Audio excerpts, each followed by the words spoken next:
X ray कराया था, blood report कराई थी, डॉक्टर साहब सब नॉर्मल है, लेकिन ये खांसी जाती नहीं, सीटी जैसी आवाज लगातार रहती है और सांस फूलता रहता है। क्या करें?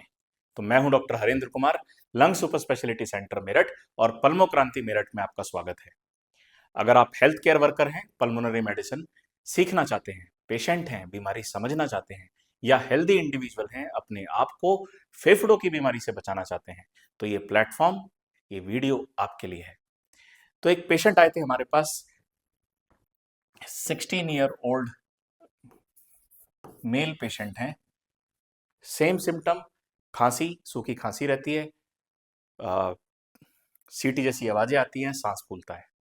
तो हमारे पास अक्टूबर के आसपास आए थे और यही वर्ड्स थे उनके कि जब भी एक्सरे कराते हैं नॉर्मल आ जाता है, ब्लड रिपोर्ट कराते हैं नॉर्मल आ जाते हैं, डॉक्टर साहब बोलते हैं कि कुछ नहीं है, एलर्जी है, आप दवाई लेते रहिए, ठीक हो जाएंगे।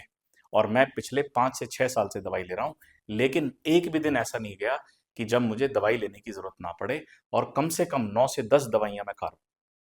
तो ये कंडीशन हमारे सामने एक अलार्मिंग सिचुएशन है, और बहुत कॉमन इस बात से हम एनकाउंटर होते हैं कि पेशेंट अलग अलग तरह की रिपोर्ट करा के लेके आते हैं, लेकिन परेशानी जो है वो फेफड़े में है।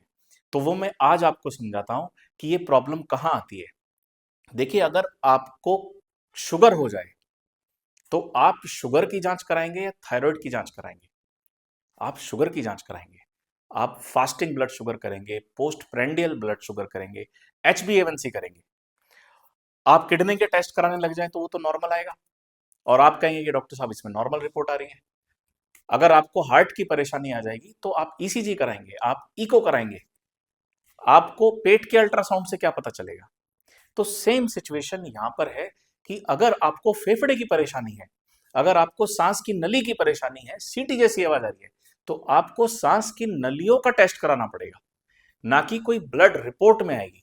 अब वो एक पैकेज में करा के लेके आ जाते हैं, 20 से 25 पेज की रिपोर्ट रहती है, वो सारी नॉर्मल निकलती है, और पेशेंट परेशान होते हैं कि जब हमारी सारी रिपोर्ट नॉर्मल आ रही है तो हमें दिक्कत आ कहां पे रही है। और जब हम उन्हें बताते हैं कि आप पीएफटी कराइए, फैनो कराइए, तो उनके सवाल होते हैं, डॉक्टर साहब हमने इतने सारे रिपोर्ट करा तो लिए, लेकिन ये बहुत इंपॉर्टेंट होता है कि जहां जिस चीज का मर्ज है उसी चीज की जांच होनी चाहिए। अपने लेवल पे पैकेजेस में जांच करने में आपको नुकसान है। तो यही एक पेशेंट थे, सेम कंडीशन थी, 16 year old mail, symptom same, तो हमने पेशेंट का पीएफटी कराया। अब आप इस पीएफटी को देखेंगे तो इस पीएफटी में ऑब्स्ट्रक्टिव ग्राफ आ रहा है, एक हल्का सा स्कूप बना हुआ है 16 साल की उम्र में। ये पेशेंट का ग्राफ था, नॉर्मल होना चाहिए था यहां पर। तो इनका जो FeV1 है, दैट वाज 76। तो FeV1 इनका 76% आ रहा था, रेशो नॉर्मल। तो अगर हम FeV1 देखें तो 80% के ऊपर हम नॉर्मल मानते हैं, पेशेंट का 76 है। अब अगर देखा जाए तो सिर्फ 4% ही तो कम है, लेकिन अगर ग्राफ को देखो तो ग्राफ में अच्छा खासा डिफरेंस है, मतलब सांस की नली में सूजन तो है। तो ये पीएफटी से हमें समझ में आ गया कि पेशेंट को ऑब्स्ट्रक्टिव डिजीज तो है, मतलब सांस की नलियों में प्रॉब्लम है। अब क्योंकि पेशेंट की कंप्लेन थी, कंटिन्यूस उन्हें परेशानी थी, फिर हमने पेशेंट का फैनो कराया। अब आप फैनो देखिए, तो जब ये पेशेंट का फैनो हुआ, तो ये पेशेंट का फैनो है, सो 133। तो ये रिपोर्ट हुई थी 24 तारीख में, 24 नवंबर को 133 पेशेंट का फैनो आया, हाईली स्ट्रांगली पॉजिटिव। नॉर्मल हम मानते हैं 5 से कम, और इनका आया 133। फिर हमने पेशेंट को बताया कि आपको इनहेलर की जरूरत है। तो पेशेंट के वर्ड्स थे कि डॉक्टर साहब इनहेलर तो नहीं लेंगे, उसकी तो आदत पड़ जाएगी। तो आप इस चीज को समझिए कि अगर आपको चमड़ी पे कोई जख्म हो जाए तो आप मल्लम लगाएंगे, मतलब क्रीम लगाएंगे या ऑइंटमेंट लगाएंगे, आप गोली खाएंगे? आपको क्रीम से या ऑइंटमेंट से ज्यादा फायदा होगा। आंख में कोई परेशानी है, आप आई ड्रॉप लेते हैं या गोली खाते हैं? आप आई ड्रॉप लेते हैं। सेम, अगर आपके कान में कोई परेशानी है, आप ड्रॉप्स डालते हैं या गोली खाते हैं? आप ड्रॉप्स डालते हैं। तो सेम चीज है, अगर आपकी सांस की नली में परेशानी है, आपको कोई दवाई ऐसी चाहिए जो सांस की नली के अंदर जाके असर कर सके। तो वो है एक फ्यूम्स, जो एक भाप की फॉर्म में, चाहे वो नेबुलाइजर हो, डीपीआई रोटा कैप हो, या फिर एमडीआई हो। तो हमने इस पेशेंट को समझाया कि आप ये देखिए, आप कम से कम 9-10 दवाइयां खा रहे हैं जिनके अपने साइड इफेक्ट हैं।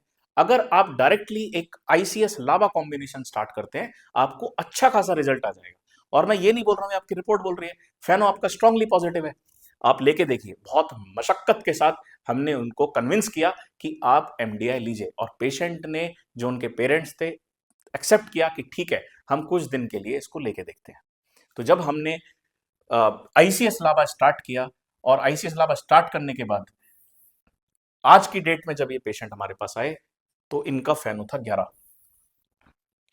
133 से रिपोर्ट आ चुकी है 11। पेशेंट को तो आराम तभी आ चुका था, सिंपल एक आईसीएस लावा हमने चला रखा है पेशेंट को, प्लस एक सिंपल टैबलेट मॉन्टेरेल-सी, बस कोई स्टेरॉइड की जरूरत नहीं, कोई एंटीबायोटिक की जरूरत नहीं, सिर्फ एक इनहेलर के बेसिस पे, और एक मॉन्टेरेल-सी जो एक लिवोसिट्राजिन प्लस मॉन्टेल्यूकास्ट कॉम्बिनेशन, ये कोई भी आप दे सकते हैं, किसी भी ब्रांड्स का दे सकते हैं, इसमें कोई प्रॉब्लम नहीं है, बस मॉन्टेल्यूकास्ट लिवोसिट्राजिन कॉम्बिनेशन होना चाहिए। तो जब ये पेशेंट की दवाइयां स्टार्ट हुई, तो वंडरफुल रिस्पॉन्स पेशेंट को आया। और इसी वीडियो के माध्यम से मैं आपको समझाना चाहता हूं कि अगर आप एप्रोप्रिएट डायग्नोसिस कराते हैं, सही जांच कराते हैं, आपको बीमारी की जड़ तक पता चलती है। तो ये पेशेंट को इओसिनोफिलिक ब्रोंकियल अस्थमा था, जिसका main stay of treatment is ICS LABA. आपको inhaled corticosteroid with long acting beta agonist देना पड़ेगा, प्लस साथ में मॉन्टेल्यूकास्ट या फेक्सोफेनाडिन या लिवोसिट्राजिन या बिलास्टिन, ये आपको देना पड़ेगा। This is the first line, step 1 step 2 treatment है। अगर पेशेंट इस पे इंप्रूव नहीं करते हैं, तब हमें आगे की तरफ ट्रीटमेंट चलाना पड़ता है, बायोलॉजिक्स पे जाना पड़ता है। बट अगर पेशेंट अडरेंस है, प्रॉपर ट्रीटमेंट ले रहे हैं, तो 100% इलाज आना गारंटी है, बिल्कुल आता है इलाज। लेकिन हमारे सामने जो चैलेंजेस आते हैं वो यही हैं, वो इनहेलर को एक्सेप्ट नहीं करते। उन्हें ये लगता है कि इसकी आदत पड़ जाएगी, इसकी आदत नहीं पड़ती है, इसकी जरूरत पड़ती है। अगर आपकी शुगर बढ़ेगी तो आपको शुगर की गोली खानी पड़ेगी, उसकी आदत नहीं है, उसकी जरूरत है। तो आप जरूरत को समझें, आदत को नहीं। तो इसी तरीके से आप मेरे साथ बने रहिए, मेरे वीडियोस को फॉलो सब्सक्राइब करते रहिए। मैं हूं डॉक्टर हरेंद्र। Thank you.